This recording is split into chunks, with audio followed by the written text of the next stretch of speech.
এদিকে লক্ষ্মীপুর নোয়াখালী মহাসড়কের কেন্দুরভাগ এলাকায় গ্যাস সরবরাহ লাইন লিকেজ হয়ে লক্ষ্মীপুরে গ্যাস সরবরাহ বিচ্ছিন্ন হয়ে পড়েছে। শনিবার সকাল ৯টার পর থেকে গ্যাস সরবরাহ বন্ধ হয়ে পড়ে। এতে দুর্ভোগে পড়েছে জেলার ৫,০০০ গ্রাহক। এছাড়া ওই লাইনের আওতাধীন ৩টি সিএনজি গ্যাস পাম্পেও গ্যাস সরবরাহ বন্ধ রয়েছে।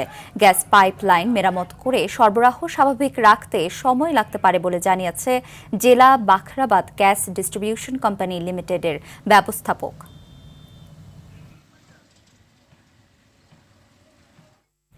দর্শক, এই বিষয়ে আরো জানাতে লক্ষ্মীপুর থেকে সরাসরি যুক্ত হচ্ছেন সহকর্মী পলাশ সাহা। পলাশ, লিকেজ গ্যাস লাইন মেরামত করা হয়েছে কিনা এবং না হলে কখন হবে জানতে পেরেছেন কিনা জানবেন। নুসরাত, আপনি যেমনটি বলছিলেন, লক্ষ্মীপুরে রান্না থেকে শুরু করে পরিবহন দুটোই ক্ষেত্রে কিন্তু গ্যাস সংকট সেটি চরম আকার ধারণ করেছে। মূলত মহেশখালীতে একটি গ্যাস টার্মিনালে কারিগরি ত্রুটির কারণে গত 2 সপ্তাহ ধরেই কিন্তু চাহিদা মতো যে গ্যাস সরবরাহ সেটি লক্ষ্মীপুরে মিলছে না। তার উপরে গত শনিবার যে রাতে লক্ষ্মীপুর নোয়াখালী মহাসড়কের যে কেন্দুরবাগ যে এলাকা, সেই এলাকায় গ্যাস পাইপ লিকেজ হয়েছে এবং সেই লিকেজ হওয়ার কারণে গত 2 দিন থেকে কিন্তু লক্ষ্মীপুরের যে এলাকাগুলো রয়েছে সেখানে গ্যাস সরবরাহ একেবারে পুরোপুরি বন্ধ রয়েছে। এতে করে বাসাবাড়িতে যে রান্না বান্নার যে কাজ সেটি একেবারে বন্ধ হয়ে যাওয়ার উপক্রম হয়েছে। অনেকে বাধ্য হয়ে এলপিজি সিলিন্ডার কিনছেন, আর যাদের সামর্থ্য নেই তারা মাটির চুলা তৈরি করে বিকল্প উপায়ে যে রান্নার কাজ সেটি তারা সারছেন। এতে করে পরিবারের ব্যয় যেমন বেড়েছে তেমনি বেড়েছে জনদুর্ভোগ।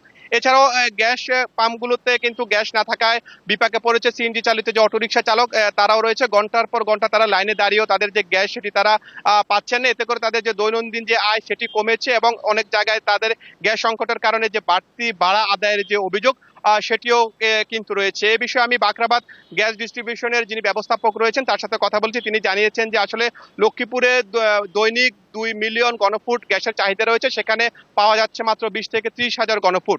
এছাড়াও লক্ষ্মীপুরে যে কেন্দুরবাগ এলাকায় যে গ্যাস লিকেজ সেটি এখনো মেরামত করা সম্ভব হয়নি। সেটি মেরামতের যে কাজ সেটি চলছে, সেটি সম্পন্ন হলে পরিস্থিতি কিছুটা উন্নতি হবে, তবে পুরোপুরি স্বাভাবিক হতে আরো সময় লাগতে পারে বলে তিনি জানিয়েছেন। নুসরাত, ধন্যবাদ।